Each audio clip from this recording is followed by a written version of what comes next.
to Dr. Tessa Gomez of Beverly Hills, California. And happy viewing to everyone. Nako, namali. To Brian Baluyot of GMA Pinoy TV in California. How y'all doing over there in California? Love y'all people. And a happy 74th birthday to Lilian Gatpandan. Oy, happy 74th. Ayan.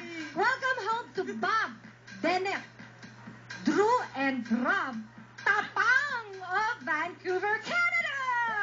Happy birthday kay Lisa Sandoval of New York City. Kay Teresita Fortaleza. Happy birthday. Kay Queen Manalo, Janice Villetares. Happy birthday. Yeah. Dadang Abdul. Teresita Quenido. Kay Mildred Galing. Happy birthday.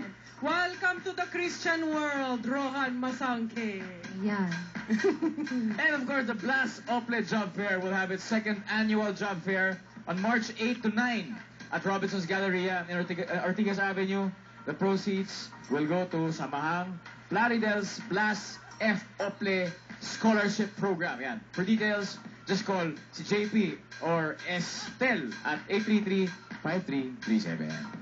Eto na! Ito na. Oh my God! Pinakihintay natin ito. Yun na. Walang kakupas-kupas. At Pambihira!